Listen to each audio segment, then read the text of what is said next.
नमस्ते प्रणाम गीता ध्यान ओम पार्थाय प्रतिबोधितां भगवता नारायणेन स्वयं व्यासेन ग्रथितां पुराणमुनिना मध्ये महाभारतम् अद्वैतामृतवर्षिणीं भगवतीम् अष्टादशाध्यायिनीम् अम्ब त्वामनुसन्दधामि भगवद्गीते भवद्वेषिणीम्. O Bhagavad Gita, with which Lord Narayana himself gave enlightenment to Arjuna. The ancient sage Vyasa included it in the Mahabharata. O goddess, showerer of the nectar-like knowledge of non-dualism contained in your 18 chapters. O my affectionate mother, the destroyer of rebirth, I meditate upon thee. Krishna Vandana.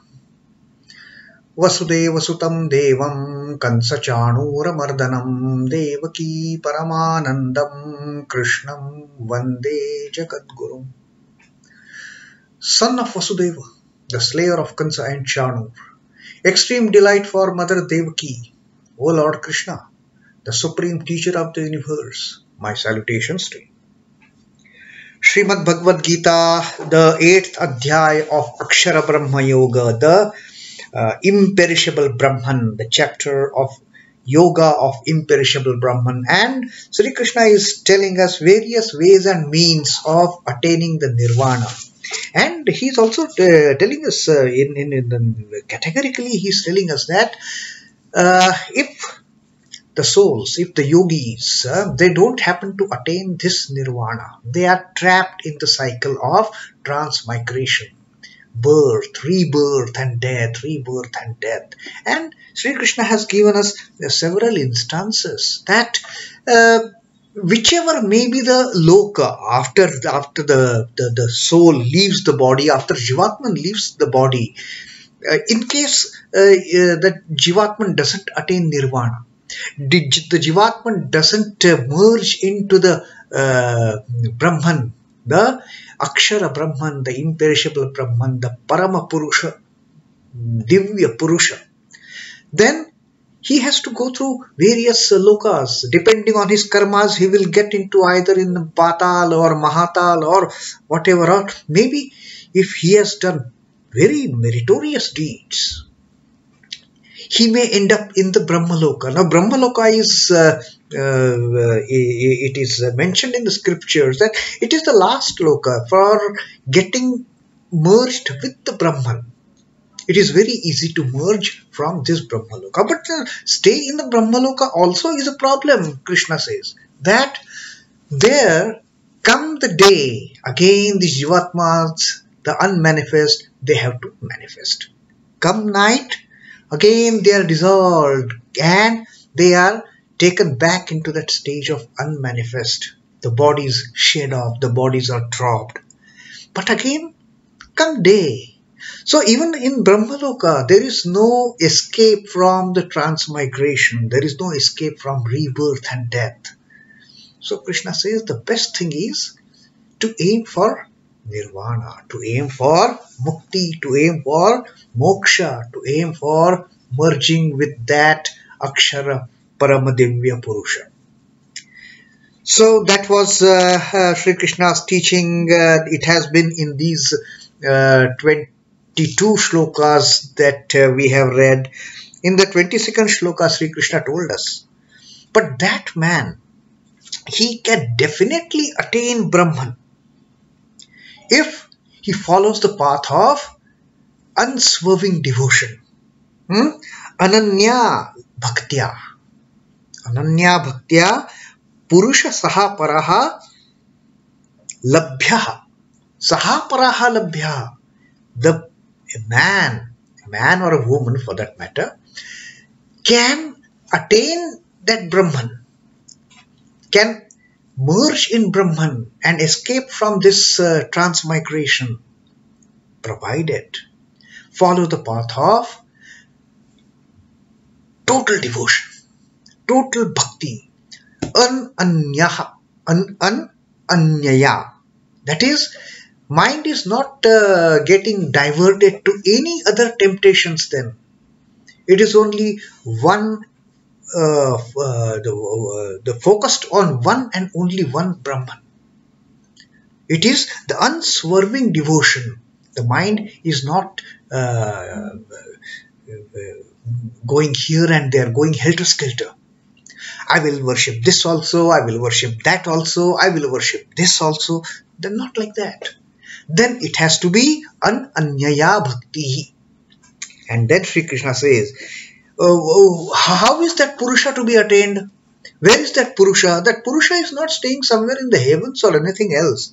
Yasyaha antasthani bhutani yena sarvamidam tatam. Where is that Purusha located? That Purusha is located here in the antasthana, in the internal chambers, in dwelling within the inner sphere of the beings, and by whom all this is pervaded. Sarvamidam tatam yena. This entire thing that you see in the creation is pervaded by that Purusha.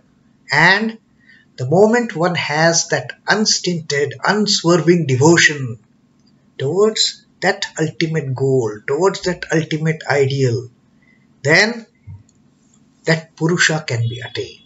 Then the Jivatman can merge into the Paramatma.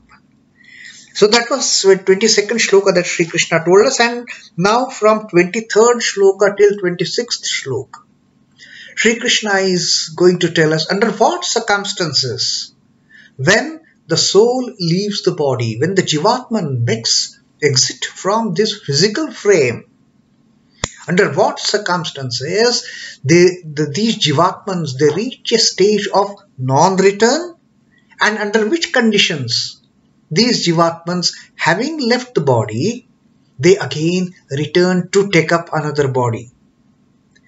So Sri Krishna now tells us, he is going to tell us those circumstances, those paths, those situations under which the Jivatman has the potential to attain to nirvana, or to get into this again transmigration cycle of rebirth and death. So let us read this 23rd shloka today. Yatra kāle tvanāvṛittim āvṛittiṁ chaiva yoginaḥ prayātā yānti tam kālaṁ vakṣhyāmi bharatarṣhabha. O bharatarṣhabha, O great among the Bharatas, O great among the dwellers of this land of Bharat. Listen to me. I am going to tell you one thing. That is what now Sri Krishna is telling. That vakṣhyāmi, I am going to tell you. O bharatarṣhabha, O chief of the Bharats. Yatra kāle yatra kāle tu tvanāvṛittim. Yatra kāle is at what time, under which conditions, under which circumstances. Tu, but tvanāvṛittim, āvṛittiṁ chaiva yoginaḥ. These yogis, they tvanāvṛittim, they leave the body, the Jivatmans, under which circumstances the Jivatman of these yogis, they leave the body not to return back. Tvanāvṛittim. And also, under which circumstances the Jivatmans of these yogis, āvṛittiṁ, again come back, again get trapped in this cycle of birth and death. Yatra kāle tvanāvṛittim āvṛittiṁ chaiva yoginaḥ prayātā yānti tam kālaṁ. Prayātā is departing. At the time of departing, those circumstances, at the time of departing, that I am going to tell you. The great truth now Sri Krishna is going to tell. Now, the literal translation of this shloka is, now I shall tell you, O best of the Bharatas, the time in which the yogis depart never to return, and also the time in which they depart to return. Now, this is where Sri Krishna has categorically told us that there are certain yogis who, after the soul, Jivatman, leaves the body, there is no return. There is a liberation, but that is not the case with one and all. They have to return, come back again and again. Like the anecdote that Sri Ramakrishna had told us about the 4 types of jivas, the Baddha Jeev and Mumukshu Jeev and Mukta Jeev and Nitya Jeev. Now the Nitya Jiva is always free. There is no coming and going. There is no coming. The Nitya Jiva will come and go at its own will. If he feels so, if the Purusha, Paramadivya Purusha feels to come down, get embodied and manifest, it is his choice. But normally what happens? For the Mukta, Mumukshu and the Baddha Jivas, there is always coming and going. Now again, the state of the Mukta Jivas would be much different than the Mumukshus and Baddha. The probability of Mumuksha and Baddha coming back is almost certain, 100%. Mukta, although not like Nitya, they never get entrapped, they never get entangled. But for them, this coming and going is just a kind of a play. For the Mukta Jivas, for free souls, they may not be ever free, but they come, maybe they take birth, they leave for a day and again say goodbye, enough of it, to fulfill their dues of the karma. Maybe they have to take birth, they have to get embodied, but they don't last long then. They understand the temporary nature of this creation, of this Maya so well that they come and go. They are not entangled. They don't get trapped in this net of Maya. But the Mumukshus and the Baddha. Now Mumukshus, they are struggling, but still they cannot escape that cycle of birth and death. Till the time they gain true knowledge. Till the time, like Sri Krishna told us in this 22nd shloka, they attain to that Ananya Bhakti and merge themselves with the Parama Purusha Brahman. And Sri Krishna has told us earlier, as far as this condition of Mumukshu is concerned, maybe among the millions and millions of Mumukshus, maybe hardly 2 or 3 will succeed in reaching certain stage. And among those millions of successors, those who succeed in reaching that certain stage, maybe 1 or 2 will actually become free.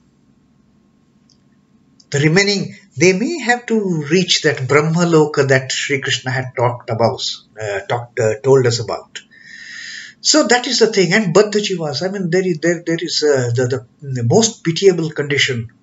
They have to come. There is no escape. Now Sri Krishna is going to tell us under what circumstances, under which conditions that these yogis, when the Jivatman leaves the body, they come back.